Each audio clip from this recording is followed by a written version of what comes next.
A Covert Affair, Bronia Flett. The house nestles on the cliffside, tucked between ocean and pine forest.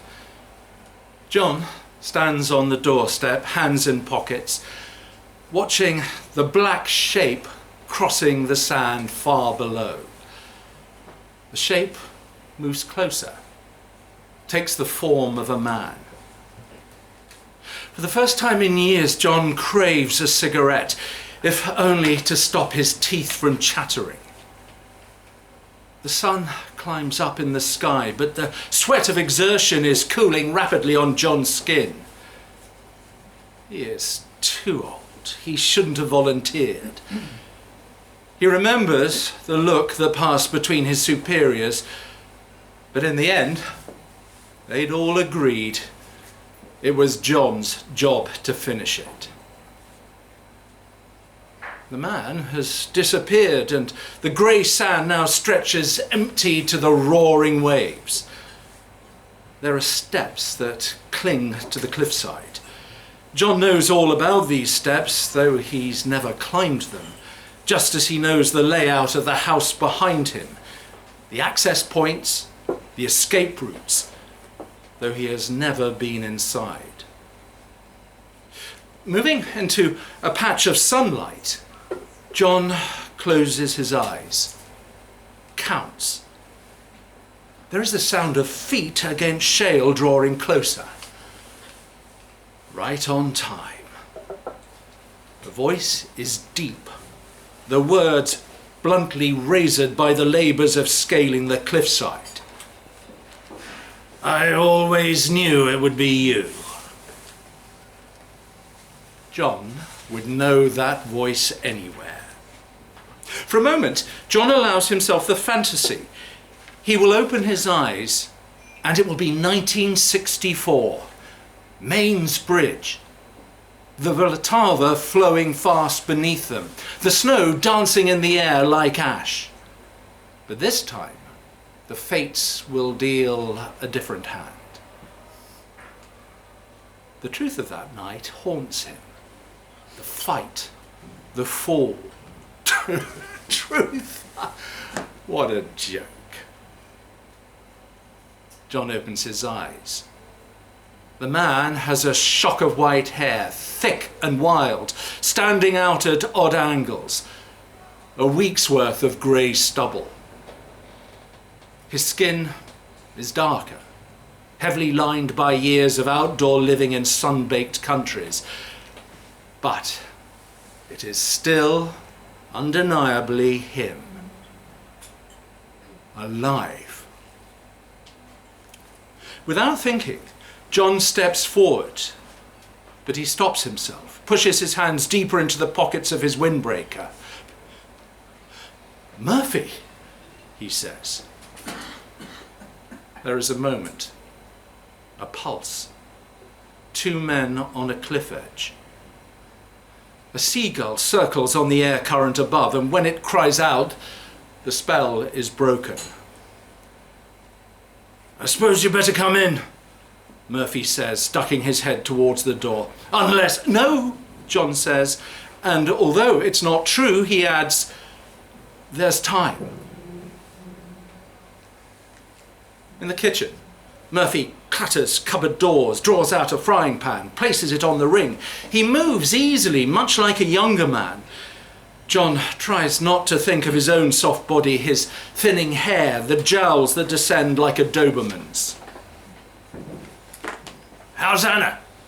Murphy asks as he pours oil into the pan. At the kitchen table, John traces a coffee ring stain with his finger. He does not owe Murphy an explanation, but he gives one anyway, speaking to Murphy's back. I didn't marry her. We didn't. I didn't marry anyone. Murphy says nothing. The faucet shrieks as the kettle fills. John believes he knows the answer, but he asks, did you ever... God, no! The bark of laughter is so familiar even now that John feels his heart skip. No, confirmed bachelor, that's me. Us, John says quietly. That's us. Murphy stills, his shoulders round. Then he is moving again, throwing open the refrigerator. It's empty, save for a small grease-proof packet that Murphy lifts out, and in the door, a single white-shelled egg. Breakfast, Murphy says.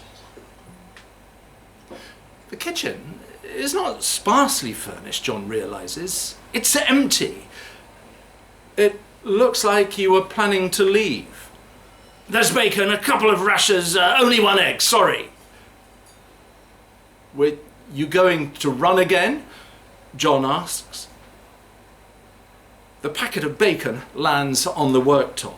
The egg yields to the side of the pan and Murphy puts his thumb to the crack, splits it open. The innards drop into the sizzling fat. Well, would you look at that?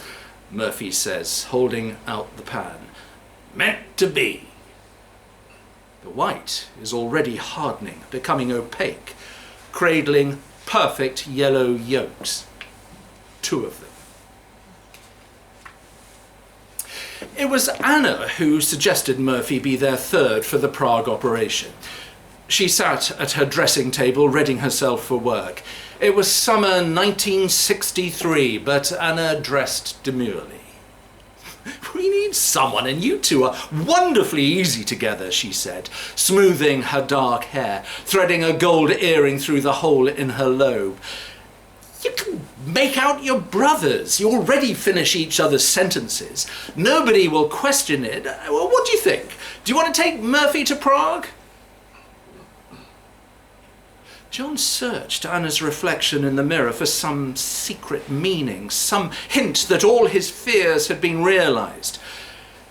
He was waiting to be punished for it, for letting his guard down. It had been a muggy Friday night in the Eagle on City Road, one of those nights when all of London felt shimmery and ethereal, wrapped in fog, the type of night where mistakes are made. John had too many beers and Murph was never careful. John suffered a single day of raging hangover, but weeks of rollicking fear in his chest. Why do you even care? Murph had said. Fuck the law. Don't say that. Why not? Look at the life we lead. Subverting the law is what we do. They'd had the argument many times. Not with this, John said. We're not above the law with this. In that case, fuck you too, Murph had said. But they'd agreed. They'd watched their backs. Did Anna suspect? But Anna's clear blue eyes betrayed nothing. John studied her open, honest face, the face that made her so good at her job. Murphy in Prague. The thought made him giddy. John tried not to seem too eager. I barely know the man. What rot, Anna said. Of course you do. Maybe I just don't want to share you. Anna laughed at this. I don't imagine Murph is a threat to our relationship, do you? I'm hardly his type. John suppressed the fizz of anxiety. Anna turned back to the mirror, selected a lipstick from the shelf, said only, I'm sure Murphy prefers a blonde. The operation was delicate. Too soon the fiery colours of Prague in autumn rotted away, replaced by desolate grey. Yet they still weren't ready. Anna worked her contacts, remained relentlessly optimistic, brutally focused. Murphy and John took advantage of the empty apartment, piling cushions onto the wooden floor below the window where the low winter sun would warm their skin. But it couldn't last. The signal came, and on a dark February evening, the sky heavy with the threat of snow, everything was made ready. Anna wore floor-length green velvet, a sable shrug, her grandmother's pearls. Murphy, handsome in a slim tuxedo, his hair parted on the side. He was in high spirits, barely able to stand still. John lamented the cheap chauffeur's suit and hat that were his to wear. "I feel ridiculous in this get-up." "I think you look darling," Anna said. She held Murphy's camera. "Smile, gentlemen." Murphy barked a laugh, threw his arm around John. And then it was time to go. John was settled in for a long wait, blowing warm air into his cupped palms, when the car door flew wide open. The briefcase came first, and then Murphy. "Drive!" he shouted. "Drive now!" And though this wasn't the plan, and though John should have known better, he slammed his foot to the floor without thinking, shouted, "Where's Anna? What's happened?"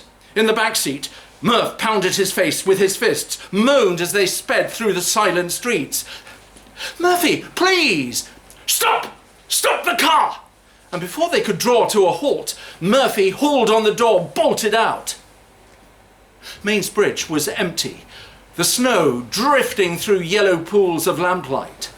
Murphy paced, his hands raking his hair. "I'm fucked," he said over and over. "I'm fucked." "Murphy, where is Anna?"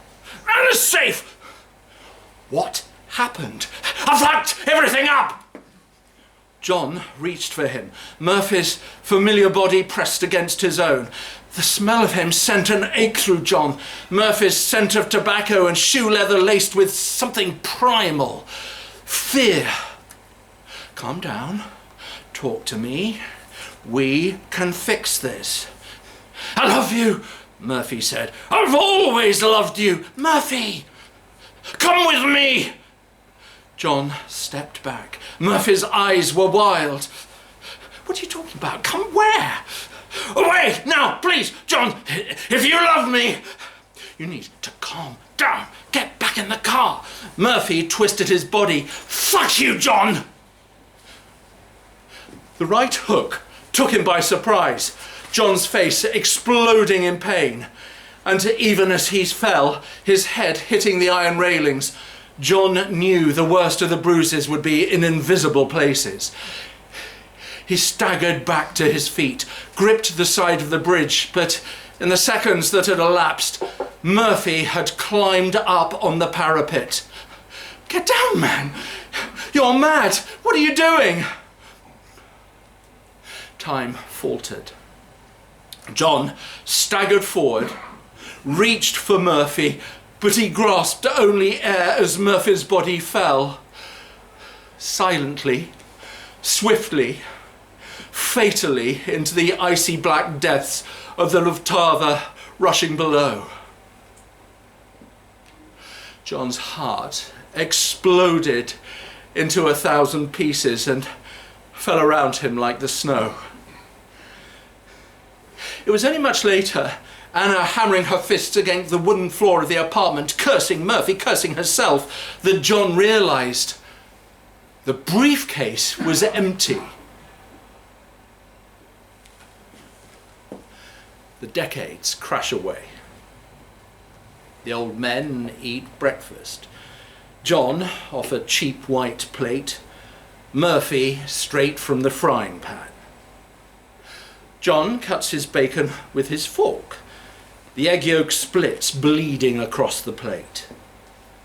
They do not speak. John's instructions are clear. The questions will come later, and John won't be the one to ask them.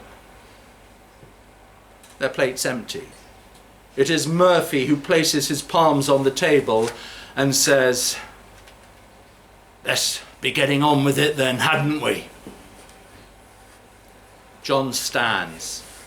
He is reaching into his pocket for the handcuffs when he hears the crash. Murphy's head whips up. John sees it clearly. The fear in Murphy's eyes. "Stay here," he says.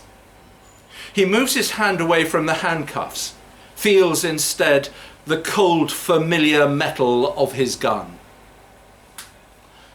The kitchen gives on to a corridor that stretches the length of the house. The layout John has memorised. He creeps along the hall, gun raised, kicks open first one door and then another.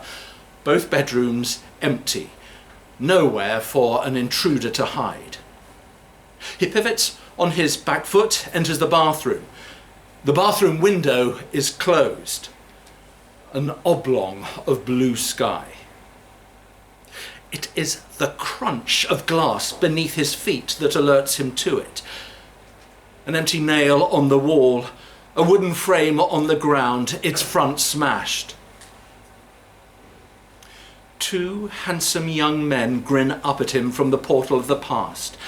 And for a moment, John wonders who they could possibly be, these young, carefree men with their whole lives ahead of them. He stoops to pick up the photograph. Shards of loose glass fall to the floor. The beautifully cut tuxedo. The ridiculous chauffeur's hat. All these years, Murphy has kept it. The knowledge burns in John's chest. Murphy had been right. What they'd had together, how could that be wrong? John loves Murphy. He always has.